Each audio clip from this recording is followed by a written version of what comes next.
Who thought this was going to be a good idea?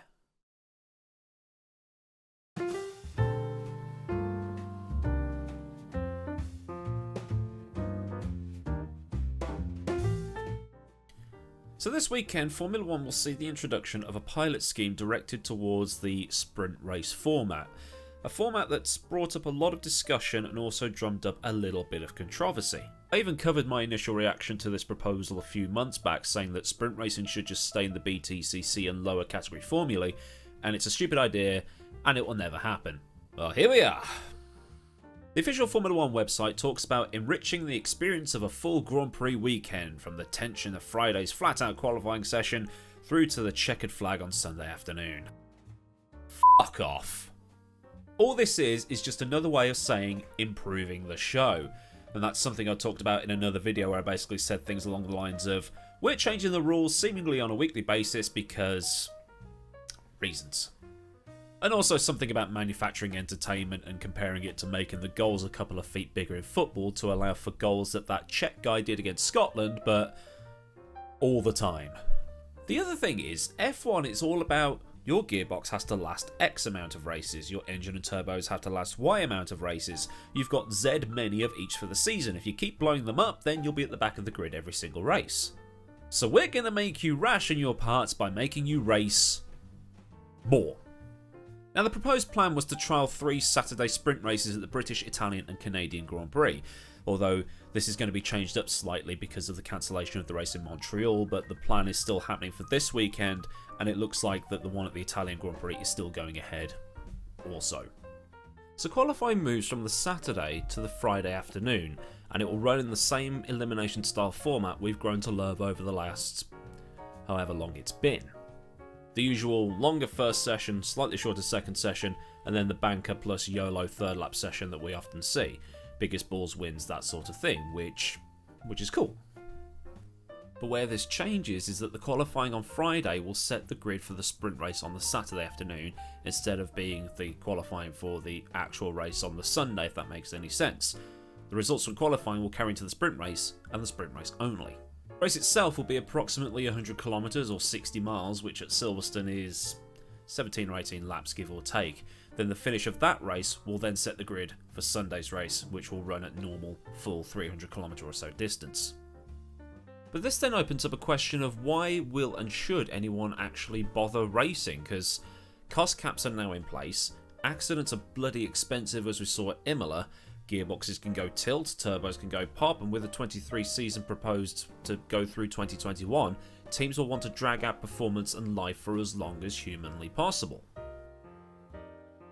Making them race twice in one weekend is counterproductive to what the FIA wants, and the only people on the grid who will want to try and make up places will be Russell and Latifi.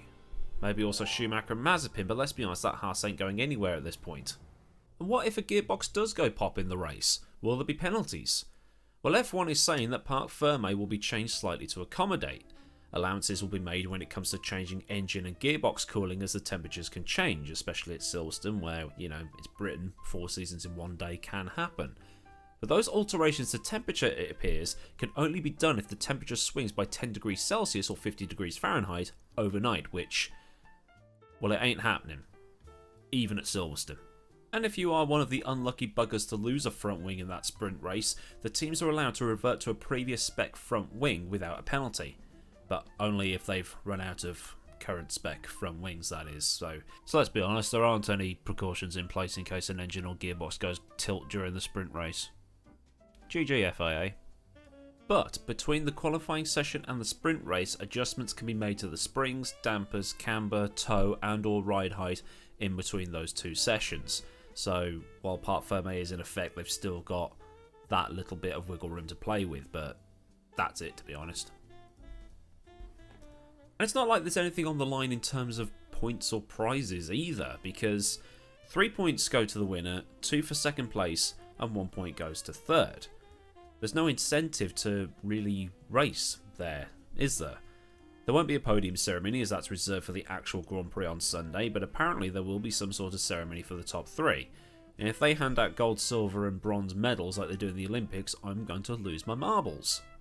In addition, the race is about 18 laps as opposed to 53, so with no real incentive to go for the race win, teams might as well run in a train, not push, and then save the cars for Sunday where it actually does matter, and overtake only if there's an overtake actually on during the sprint race, if you get where I'm coming from.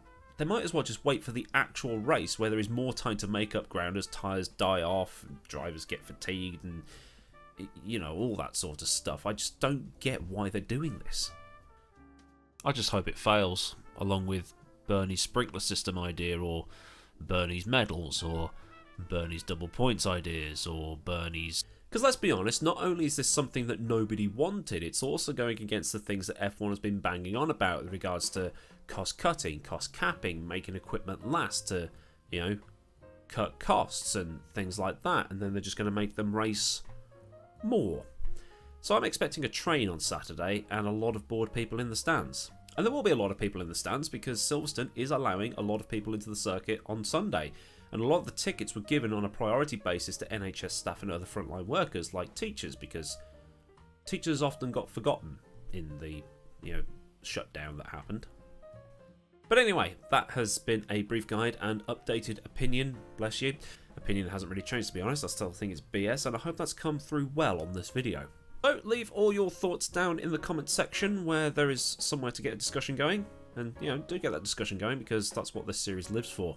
And while you're on your way down, if you did learn something or if you agree with me, click the like button. And if you want more ranting, raving, rambling, reaction and stuff, click subscribe with the bell on so you get the latest from one of the biggest faces in F1 YouTube. I mean, literally, I've got a massive face.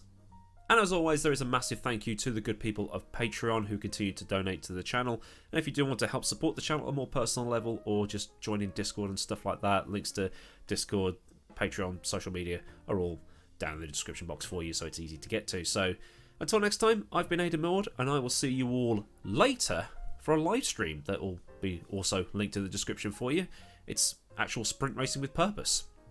It's touring cars. Lovely. So until then, or until sort of about 7:45 UK time, goodbye.